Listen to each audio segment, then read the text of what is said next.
पुरम नामक एक सुंदर सा गांव था। उस गांव में रविंद्र और भरत नामक दो भाई रहते थे।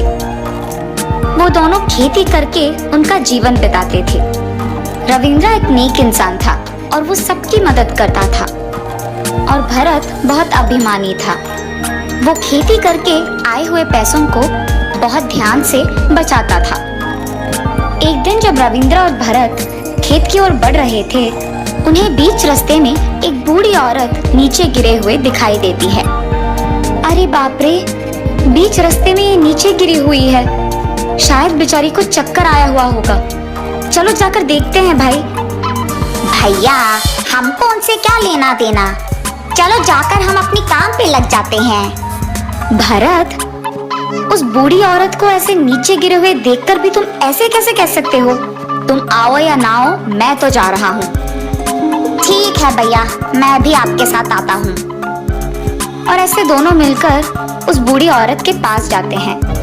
उस बूढ़ी औरत को उठाने की कोशिश करने के बाद भी जब वो नहीं उठती है, तो दोनों भाई मिलकर उसे अस्पताल ले जाते हैं। और जब वो औरत कहती है कि उसका कोई नहीं है, तो उसकी सारे अस्पताल के खर्चे भी रविंद्र ही देता है।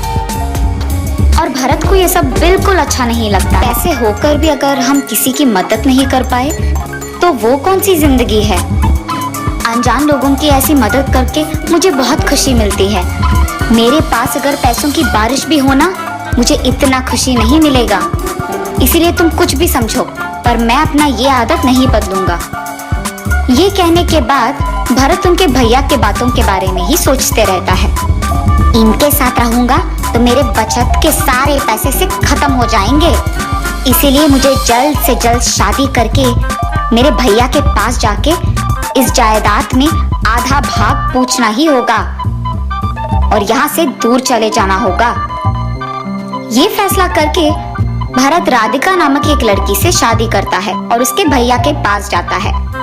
भैया, मैं यहाँ से दूर चले जाना चाहता हूँ, इसीलिए जायदाद में आधे हिस्से के लिए मैं आपके पास आया हूँ। आप अगर दे दोगे तो मैं चला जाऊंगा। ठीक है भाई, तुम्हारी मर्जी।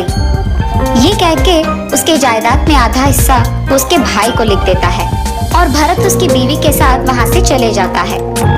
उसके बाद रविंद्र भी उर्मिला नामक एक लड़की से शादी करके उसके पास मौजूद खेत में खेती करते हुए सबकी मदद करते हुए खुशी से जीते रहता है। ऐसे बहुत साल बीत जाते हैं। अचानक एक साल उसके पास मौजूद सारे पैसे खत्म हो जाते हैं और उसके पास खेती करने के लिए भी कोई पैसे बचे नहीं रहते हैं। इस कारण वो सोच में पड़ जाता है, इस साल तो मेरे पास खेती के लिए भी पैसे नहीं बचे, इसीलिए इस साल मुझे खेती नहीं करना चाहिए और खेत को ऐसे बस खाली रख देना चाहिए। ऐसे वो निराश होता है। उसको दुखी देख उसकी बीवी उसके पास जाती है। अरे, आप ऐसे दुखी क्यों हैं? उर्मिला, सारे पैसे खत्म हो गए, इसलिए इस साल खेती किए बिना खेत को बस खाली रखना होगा। मेरे ही कारण सारे पैसे खत्म हो गए हैं और हमें ये सब भुगतना पड़ रहा है। एक साल खेत को खाली रखने में कुछ नहीं होगा जी। और वैसे भी आपने जो भी पैसे खर्च किए हैं, वो तो किसी की मदद करने के लिए किए हैं। बेवजह तो आप पैसे कभी खर्च नहीं करते हैं। आप ऐसे निराश मत बैठिए, आपकी अच्छाई की वजह से आपका भला ही होगा। ये कह के वो वहाँ से चले जाती है। उसकी बीवी के प्रोत्साहन करने के बावजूद रविंद्र दुखी रहता है और ऐसे बहुत दिन बीत जाते हैं। खेत को जाकर बहुत दिन हो गए हैं, न जाने अब खेत कैसा है, मुझे एक बार जाकर देखना होगा। ये सोचकर वो एक दिन खेत की ओर जाता है। उसके सारे खेत में सिर्फ एक तरबूज का पेड़ होता है और उस पेड़ पे सिर्फ एक तरबूज होता है और उसे देख वो आश्चर्यचकित हो जाता है। अरे, मैंने तो कभी तरबूज का पेड़ नहीं लगाया, तो फिर मेरे खेत में ये कहाँ से आ गया? और वैसे तरबूज के पेड़ पे इतना बड़ा तरबूज कैसे उगा? मेरे जिंदगी में मैंने इतना बड़ा तरबूज कभी नहीं देखा। इसे तो मैं घर लेके जाऊंगा। ये फैसला करके वो उस बड़े तरबूज को उसके घर लेके जाता है। जब उर्मिला देखती है कि उसके पति एक बड़ा तरबूज घर लेके आए हैं, तो उनके पास जाती है। सुनिए, आपको इतना बड़ा तरबूज कहाँ से मिला? उसके ऐसे पूछने पर रविंद्र उसे जो कुछ भी हुआ बताता है। ठीक है, आप उस तरबूज को वहीं पर रख दीजिए और बहुत देर हो रहा है, हमें जाकर खाना खाना होगा। ऐसे वो दोनों तरबूज को एक जगह पे रख के खाना खाने चले जाते हैं और उसके बाद वो तरबूज के बारे में भूल जाते हैं और ऐसे बहुत दिन हो जाते हैं। एक दिन रविंद्र उसके घर में बैठे सोच में पड़ जाता है। मेरे पास अगर पैसे होते तो मैं ऐसे खाली नहीं बैठा होता, खेत में खेती कर रहा होता। ये सोचते हुए वो दुखी होता है। रविंद्र, रविंद्र! ये आवाज आने पर वो घर के बाहर जाके देखता है। अरे यहाँ तो कोई नहीं है, तो मुझे किसने बुलाया? ये सोचते हुए वो घर के अंदर जाता है। रविंद्र, मैंने तुम्हें बुलाया। ऐसे बात करते हुए एक तरबूज उसके सामने जाकर रुकता है। क्या तुम बात कर सकते हो? हाँ, मैं तो बात कर सकता हूँ। और क्यों तुम ऐसे निराश बैठे हो?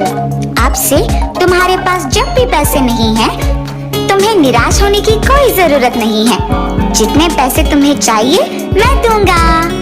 ये कह के वो तरबूज उसे बहुत सारे पैसे देता है। एक तरबूज को ऐसे पैसे देते हुए देख रविंद्र दंग रह जाता है। अरे तुम तो जादुई तरबूज लगते हो, इसलिए मुझे पैसे दे रहे हो। ऐसे वो उस तरबूज को देख बहुत खुश होता है।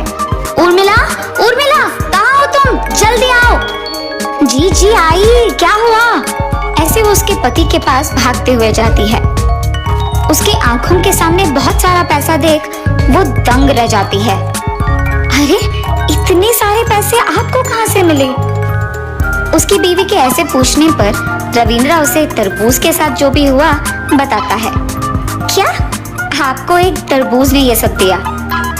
अरे तरबूज पैसे कैसे देगा? आप तमाशा कर रहे हैं क्या? नहीं उर्मिला, मैं तुम्हें सच बता रहा हूँ, अपनी आंखों से देखो।